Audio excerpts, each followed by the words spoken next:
So hello, thank you so much for joining our webinar today. It is on the byproduct assessment version 3, our currently revised approach to assessing byproduct raw materials for MarinTrust certification.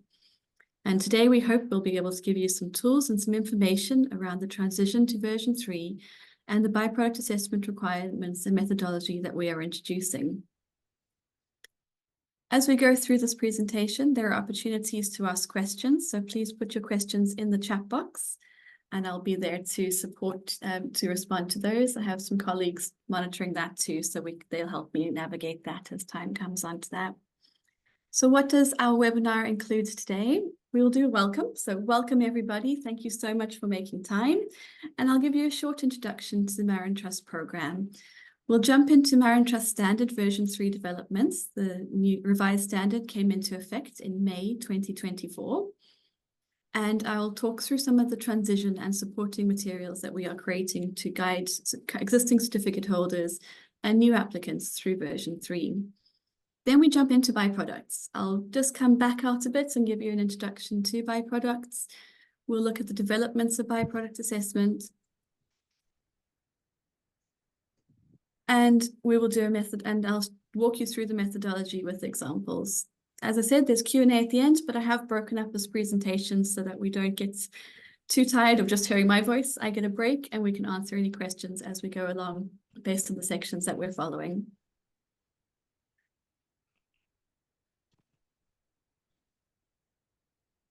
So what is MarinTrust? Many of you, I'm sure, are familiar with us, but we are a certification program that works to demonstrate that marine ingredients are responsibly sourced, very important for today's byproduct presentation, and responsibly produced. And we do that by our 2 standards. These are international. They are third-party certification standards. That means that independent certification bodies undertake the audits and the assessments and make the decisions around certification. Our standards include a factory standard and a chain of custody standard, and we also maintain an improver program that allows marine ingredient factories to work with fisheries to improve the state of that raw material that is coming in for marine ingredients. So on average, MarinTrust has 48% of certified production. And please can everyone mute themselves as we go through. And 175 factories are currently, as of June 2024, certified against the MarinTrust standard, and 109 chain of custody sites are certified. Our FIPS, we have 7 FIPS within the MarinTrust Improver program, and 42 factories are included in the Improver program, being able to source and produce from those FIP raw materials. So it's great to see the numbers continually growing for MarinTrust, and that demonstration that there's more responsibly sourced and produced marine ingredients entering the supply chain. So MarinTrust has been incredibly busy with all our stakeholders over the last few years working on our revision of our standard and the supporting materials and documents that surround the standard. We launched this in October, our final version of version 3, the new version, and from May 2024, all version 3 is now implemented, and we are transitioning everybody over to this new version of the standard.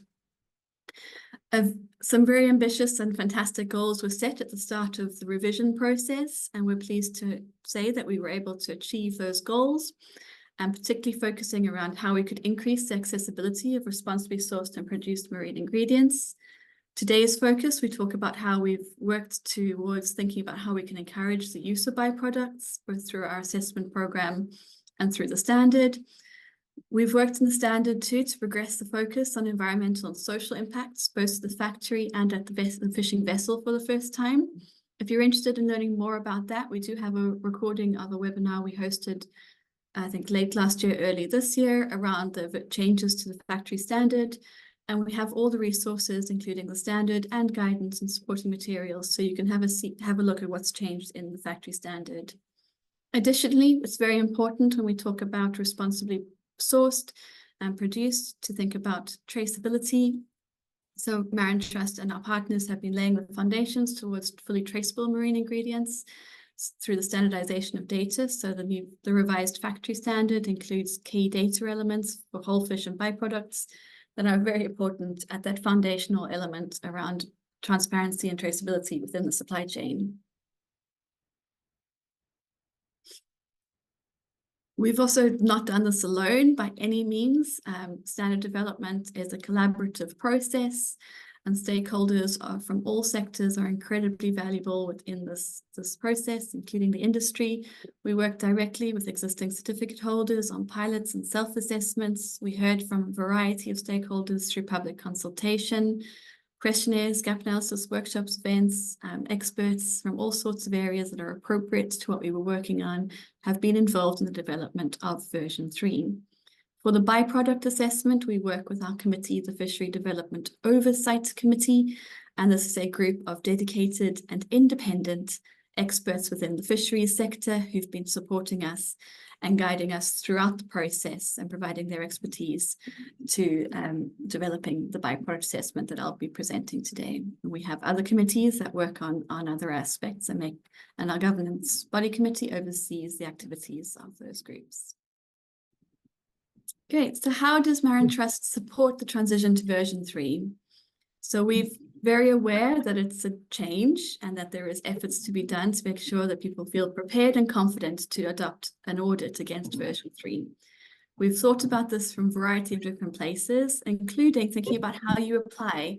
So we've recently launched a new online application form, moving us away from the Excel files and email correspondence onto a digital platform. So as you're applying for version 3, recertification or a new application, you'll be moving onto the online system. We're very pleased that we think that's going to make a lot more efficiency and give you a lot more ability to control the scope of your application and the scope of your certification in the future. We've also really expanded the amount of supporting guidance documents associated with the standard. Our new guidance document for the standard is probably 2 or 3 times bigger than it was before. Lots of resources, lots of tools to understand what the performance level is expected and what evidence is required. We've also been working with the auditors to really support them through the process as well. If you go onto our website, you can see all the resources available, and there's quite a lot out there already. We know we're not stopping there. We are building up a toolkit as well. We have some recordings on our website already to support you through that early transition. This webinar is an example of other events that we'll be hosting. If you have resources or ideas for things that you think would help you in the transition, please let us know in the chat and we can have a look at how we can support that in our development materials. We're very aware that we want to produce content that's valuable and usable. So hearing from you what is needed will be very helpful for us to develop that content. And of course, what does transition actually mean? I thought it'd be helpful just to remind you on our transition process. So anyone who's applying brand new, who's not been part of the MarinTrust program before, or is expanding their scope into another area, say chain of custody, but you want to be part of the main standard, all applications are now against version 3. So if you're applying, you go automatically onto version 3. The standard, the whole fish, and the byproducts are all on our revised documentation. But if you're an existing certificate holder, you do have a bit of time to prepare. If you are moving from version 2 to version 3 of the factory standard at your next audit between May this year and May next year, 2025, you can choose if you want to stay on version 2 or move to version 3. However, at your next audit after the 1st of May 2025, you must have your audit against version 3. So that's regardless of whether you're doing a surveillance or a recertification after May 2025, that will be against version 3. And for the byproducts, because we're talking about byproducts today, we are maintaining version 2, our current version for all existing certificate holders. All new applicants who have byproducts in scope move to version 3 of the byproduct assessment this year. And then from May 2025, we'll make sure that all existing certificate holders have their byproducts assessed against version 3 to make sure that it links up to your new as audit criteria under version 3 of the factory standard. We are planning to support current certificate holders through this transition. Every year, MarinTrust undertakes a project to work with existing certificate holders to confirm the scope of their raw materials, their whole fish and byproducts, in their certificate scope to make sure that we know what is required for assessment and approval in the next following year. And we'll be building in the transition to byproducts version 3 as part of that process. Great, so moving on to the prerequisite approval. I wanted to start here when we start talking about byproducts. I wanted to bring us back to why do we require an assessment for byproducts and for whole fish, for all the raw materials you're sourcing within your scope of application or certification for MarinTrust. So MarinTrust has a section in the standards, section 1, called sourcing prerequisites, and we consider this quite an important element of the MarinTrust audit. Before an audit can begin, the applicants need to demonstrate their raw material supplies are from a responsibly managed fishery as defined by MarinTrust, and we align our fishery assessment to the FAO Code of Conduct for Responsible Fisheries, as well as other important international norms and guidelines. And that they'll be able to demonstrate throughout the process that you avoid IUU fishing activity or raw materials that may be associated with IUU, which is illegal, unregulated, or unreported fishing. And we do that by all of our assessments. We try and provide some assurances around that. We talk about why do we need this? We talk about responsible sourcing. This is a way to demonstrate your responsible sourcing. So all wild capture raw material sources must be assessed and approved against the MarinTrust's requirements, and that's a prerequisite, that's a requirement of the standard. However, agriculture byproducts are automatically MarinTrust approved. We don't have an assessment for them as yet. So if you are using an aquaculture or farmed fish byproduct, such as salmon trimmings, tilapia, pangasius, that's an opportunity to expand the scope of raw materials within your MarinTrust certificate. So we do encourage you to include byproducts from aquaculture within the scope of application. And also just always important to remind you that the MarinTrust fishery and byproduct assessments are not a certification. MarinTrust certification is associated with the producing site that has been audited against the MarinTrust factory standard or the chain of custody standard as appropriate. The source or supplying fishery is not certified. There are fishery certifications and MarinTrust recognizes those, such as the Marine Stewardship Council. I've been talking about raw materials. What are they? Just to remind us, I've talked about whole fish, I've talked about byproducts. Those are our two raw materials that we talk about when we talk about marine ingredient production. Where do they come from? They can be wild caught or they can be from farmed fish. Wild caught, we talk about wild caught in the context of whole fish going straight into, for example, a fish meal plant and being produced into fish meal and fish oil, or it's produced for human consumption first. Beautiful fillets are going into our supermarket and onto our plates. And the trimmings, the offcuts, the leftovers from that human consumption processing of that fish are called byproducts. And then they can be used into the fish meal plant to make fish meal and fish oil. And the same thing here, aquaculture farm or farmed fish being processed for human consumptions, the byproducts from that can be used to make fish meal and fish oil. So we look at it from that perspective. We know that the whole fish is potentially a simpler connection between the fishery and the production sites. Byproducts, there may be a lot more complexity in that chain as it goes to human consumption first and then out to the fish meal plant. So when we're building our byproduct assessment, we're thinking about that throughout, and we're thinking about how can we make that work as considering the limitations that are existing around that supply. And byproducts are increasingly a valuable raw material for marine ingredients. We can see from some data from EFO that there is a rapid increase in the amount of byproducts that are being used instead of in comparison to whole fish, which has been decreasing. So 41% of marine ingredients are now coming from byproducts, and nearly 40% of fish meal production and over 50% of fish oil production are coming from byproducts. This is a great progress. We talk about circularity, we talk about zero waste. Byproducts are an incredibly important part of that story. They have a lower carbon footprint. There's a lot of benefits for that. They could reduce the pressure on wild capture fisheries too by utilizing all that valuable product in a more efficient way. So we're very encouraged by that, and MarinTrust's role within that is to assure that responsible sourcing and production from the use of byproduct raw materials.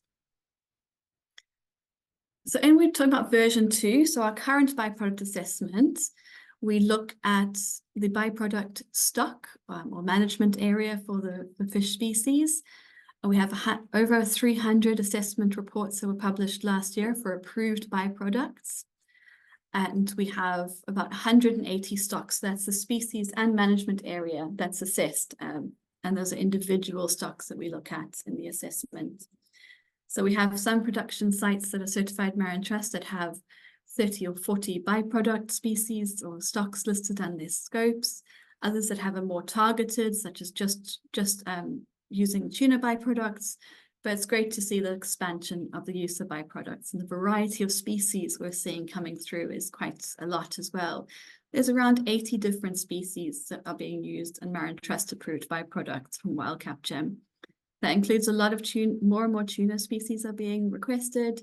We've got haddock and cod, the whitefish. We've got our nice oily small pelagics as well, mackerel, for example, that are being utilized. We've also heard some challenges with version 2 byproduct assessment, which is why we've embarked on a big project to revise it. And this is what I'll be presenting today. The challenge with not getting enough information, enough consistency to know the fishing area and that stock complex that you're working on is a challenge. In Europe, for example, plaice fish, the species plaice, is a widely consumed human consumption fish, lots of byproducts coming from that. But it's managed as eight separate stocks. So that's 8 assessments that need to be done under version 2.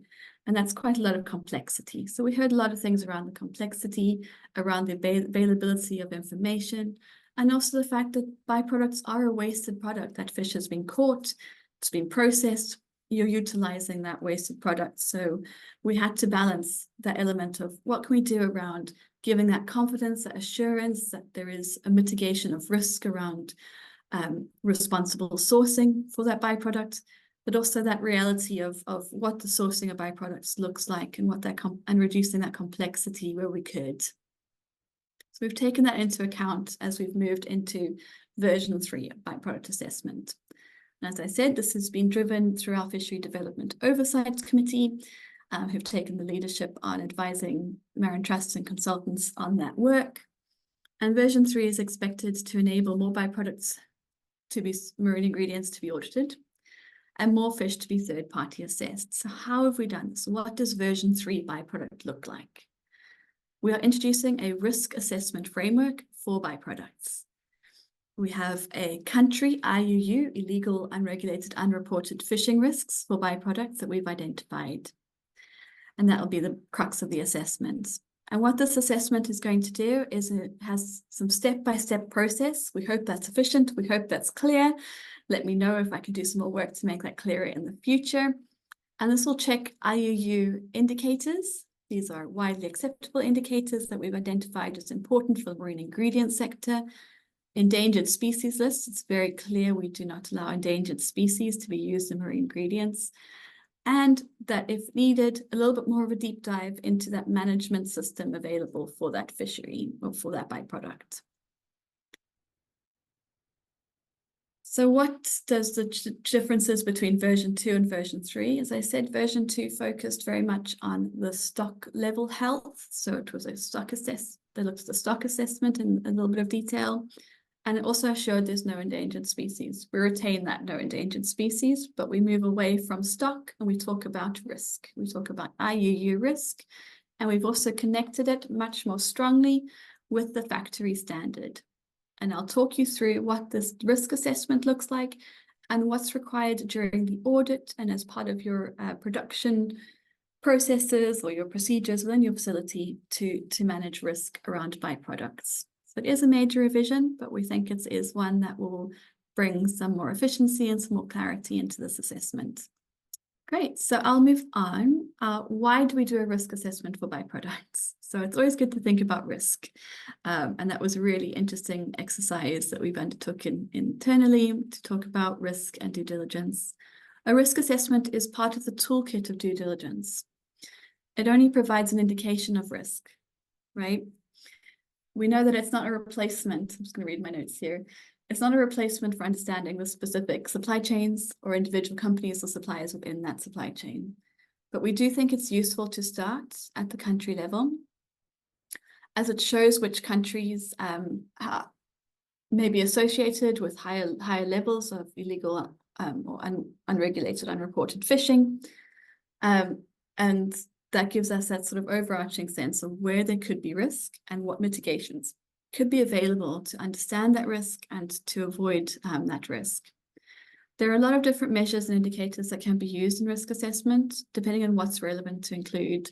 As part of the development for the MarinTrust byproduct assessment, we looked at a lot of different tools available and a lot of different indicator suites, and identified those indicators that were thought to be the most appropriate for the marine ingredients sector, for the issues that were important for MarinTrust. As you can see from previous assessments, we know what we think is important here, and prioritize that, balancing that complexity of types of indicators and types of data that's needed to measure that indicator throughout the process. So there's lots of different methodologies available, but what's really important is that a lot of these use common indicators. So the ones that we're using today, they're widely accepted indicators, they're common to many different types of conversations you have around responsibility and sustainability within the seafood sector. And so we've selected those as appropriate. But maybe it's important too, I've put this little seesaw ladder on to talk about balance. It's really important for MarinTrust to have an assurance in place that a risk is being thought about, that it's being identified, and there are systems in place to mitigate and manage risk if there is evidence to be found around that. So the assessment that we do for byproduct, that prerequisite, is one tool. The audit is another, the processes that are audited in the factory, and then that maintaining certification. It's those things in combination that provide that confidence and assurance that MarinTrust responsible sourcing provides.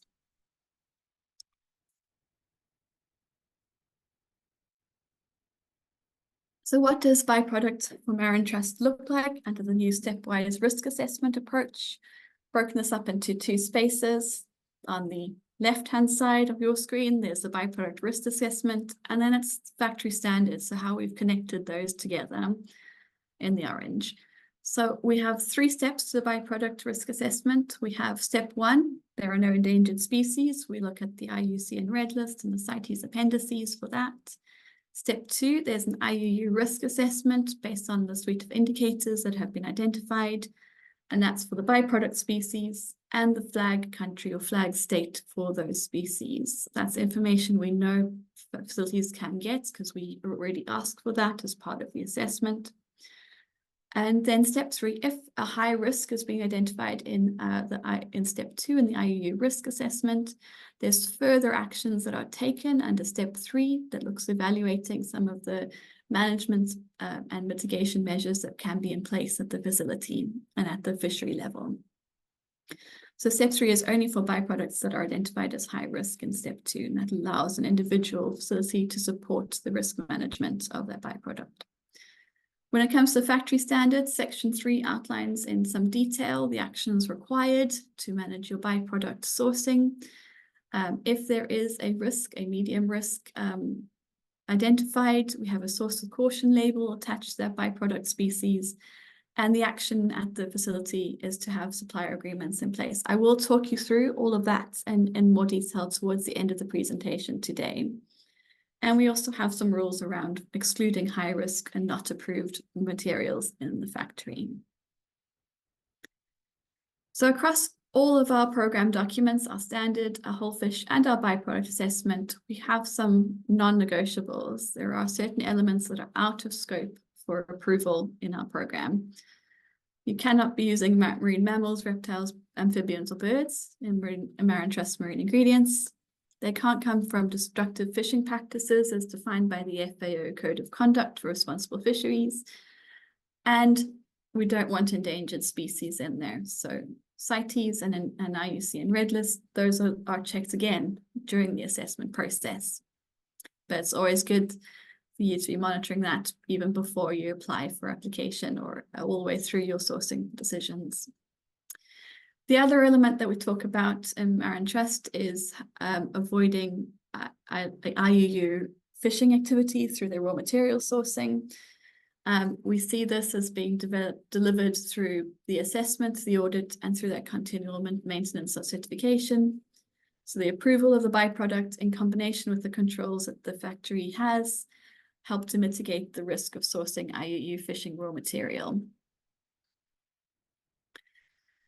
When we look at the wild capture byproducts here under version 3, I thought we'd start by thinking about what you do to apply, because that's the information the independent third-party certification body that completes the assessment for the MarinTrust approval for byproducts uses. So when applying for MarinTrust audit, you need to list all the raw materials that you use in the application form, and that information is needed for the byproduct assessment. So the two pieces of information that are really important is the species name, both the common and the Latin scientific name, because sometimes the common names are the same for different species, or they're very specific and it's hard to know what the fish actually is. So the Latin name is very important. And the flag state or country. The fishing area is now an optional added benefit unless there is a high risk element to that byproduct. So as we're going through the assessment, now I'll take you through our 3 steps, step 1, step 2, and step 3. And I'll walk you through all of those, and then I'll talk through the requirements at the audit and at the factory as well.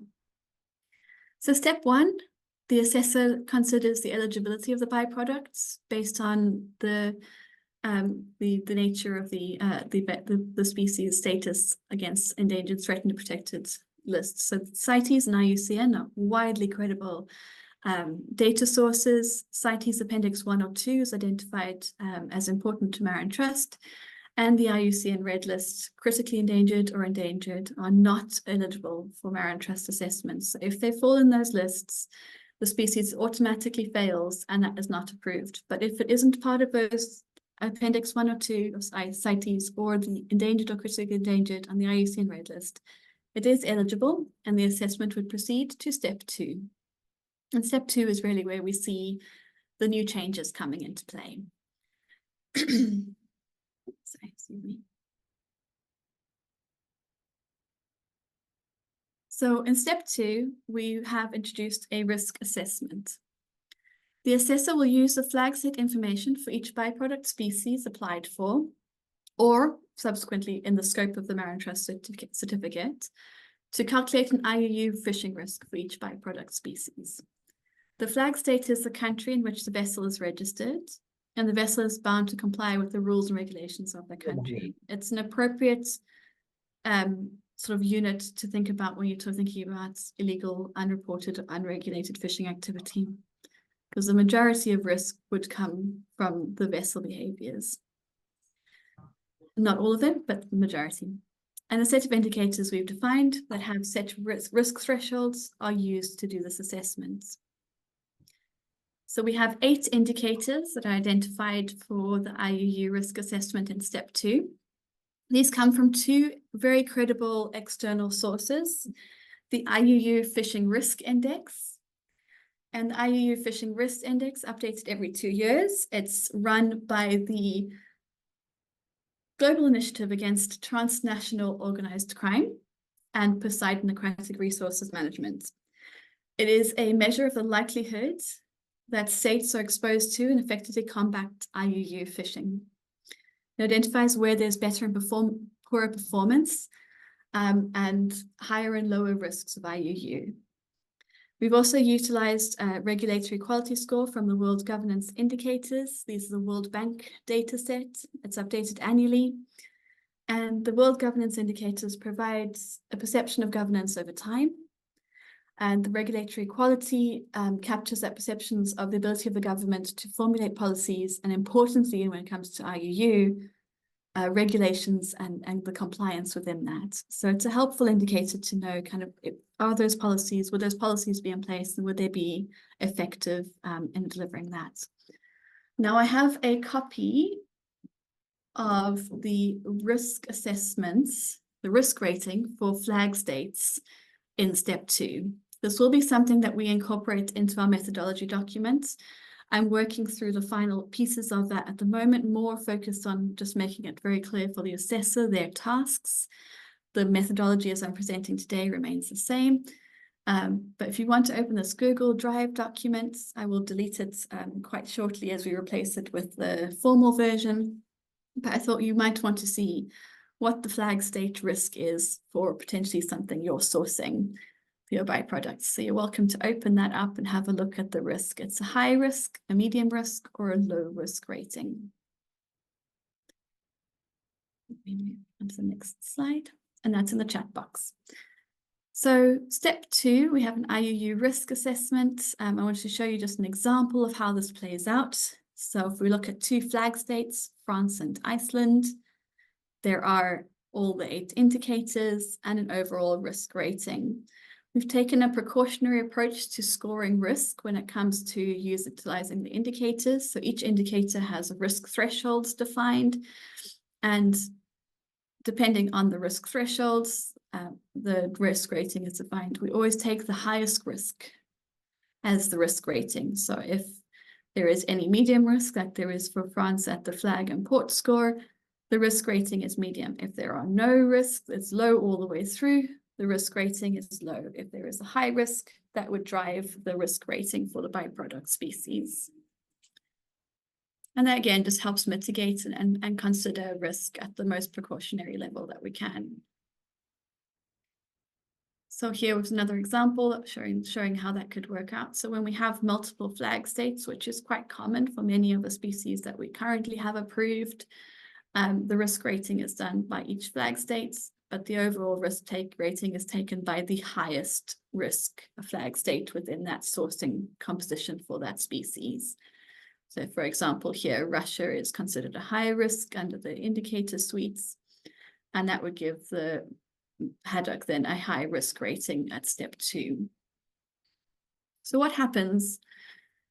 What does it mean when we get these different risk ratings in step 2? This means either we stop the assessment at this point, or we might need to do more work to understand the risk and the mitigation that could be possible for that risk. So when it is a low risk rating at step 2 for that byproduct species, the byproduct species is low risk. It's MarinTrust approved, and there's no additional requirements in the standard or at the audit for low risk approved species. If it is a medium risk, then it is approved. You can source that, but we do put a source with caution label against that approval. And that indicates that there are additional requirements in the standard and that are verified during the factory audit. Again, I'll speak to what those are later on in the presentation. And then if it does, at step 2 says, well, this byproduct species is high risk because one or more of the flag states is indicated as a high risk through the indicator process. Then there's a step 3, and we move to step 3 for that assessment. So step 3 is our final step in the byproduct risk assessment, and this is only for byproducts that are identified as high risk in step 2. So when it exceeds this risk threshold and is high risk in step 2, it gives us a sense of, oh, there's something more to look at here. And there's something maybe a factory can do to mitigate that risk for themselves. So again, trying to provide that sense that a risk tends to need some mitigation. So what we do here is we ask for more information so that the assessor can understand and the options for mitigating high risk. The assessor will go back to the applicant or the certificate holder and ask them for more information directly. They'll ask about the fishing area. So that's where, Andreas, the fishing area information would be needed.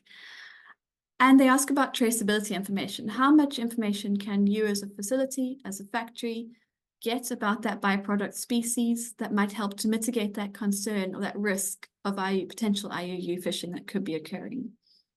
The assessors will be given some guidelines for that. It's an opportunity to sort of say, here's a deadline, 30 days to provide this information. Otherwise, we could end up with sort of continuing assessments.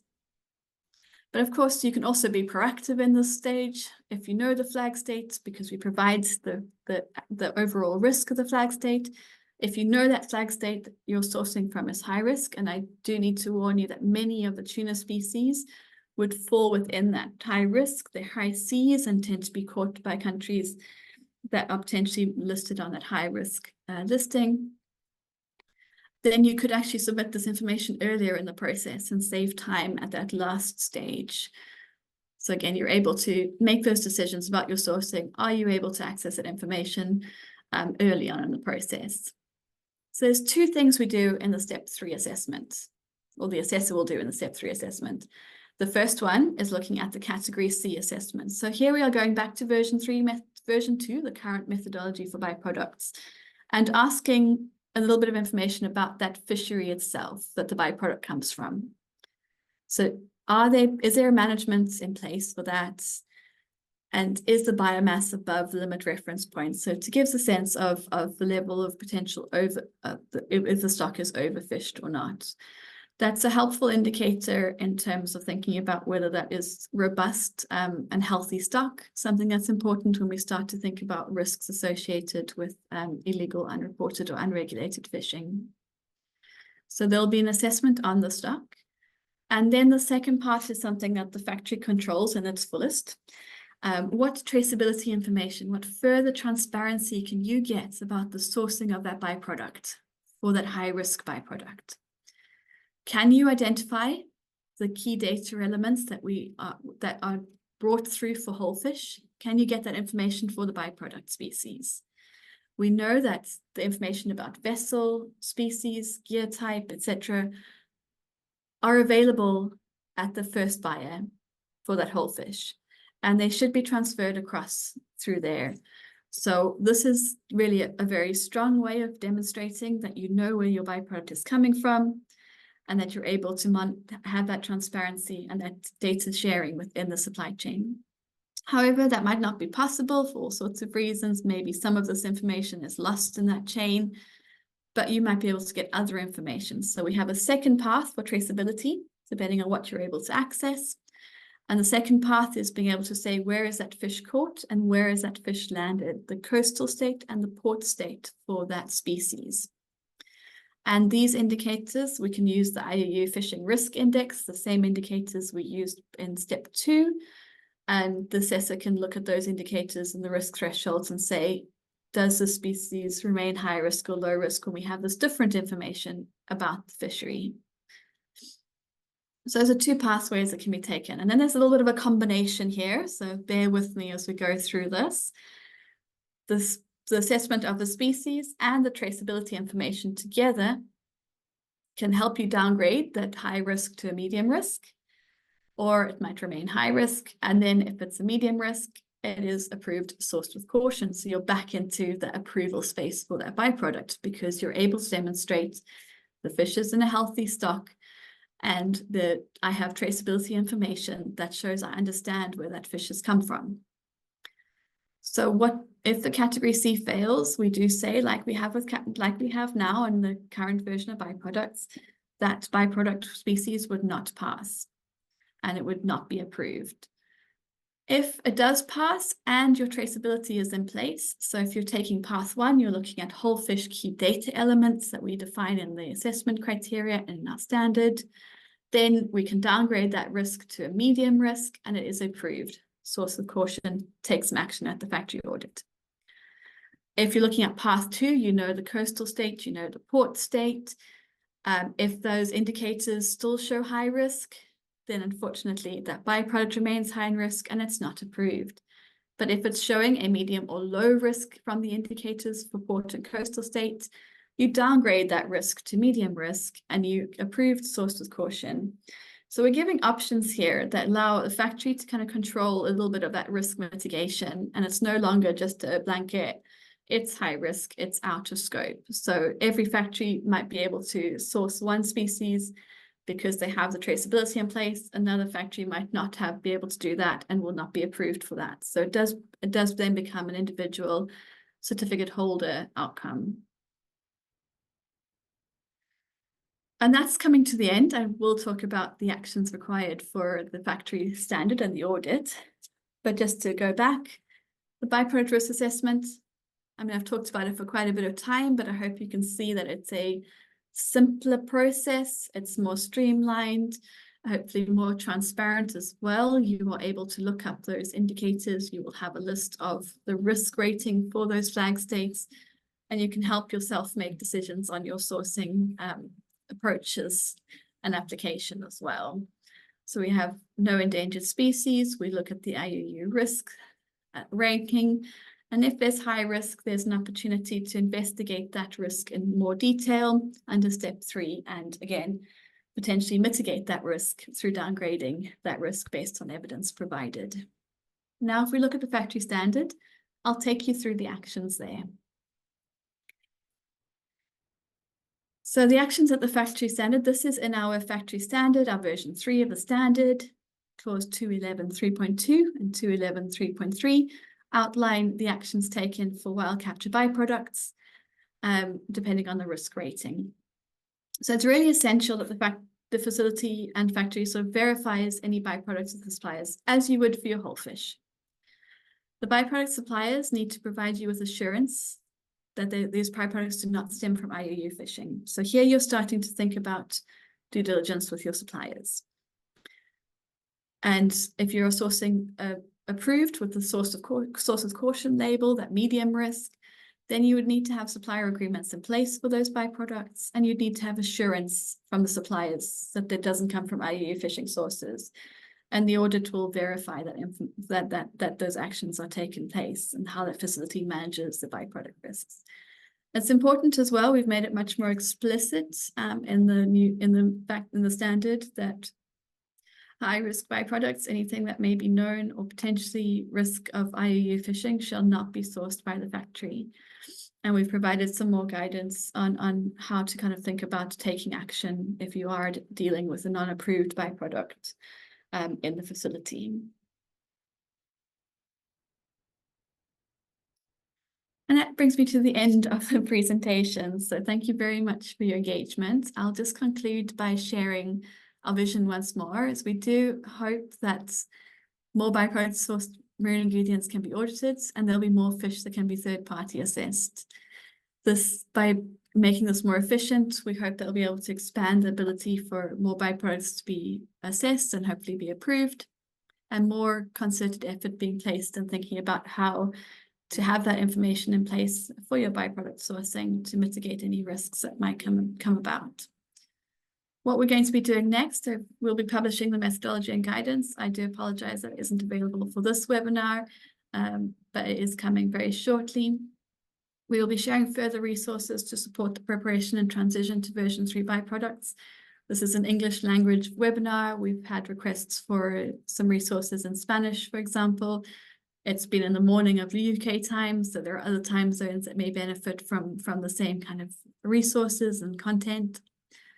And we'll be working, as I said in the beginning of the presentation, with existing certificate holders to help you transition to version 3 byproducts by May 2025.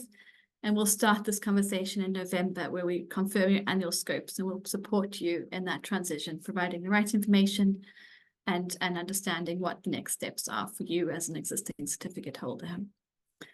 So I'll stop for some more questions here as well. If you have anything that you want to follow up with, please contact us either at standards@marintrust.com or my personal email at MarinTrust, which is emcgregor@marintrust.com. So thank you again.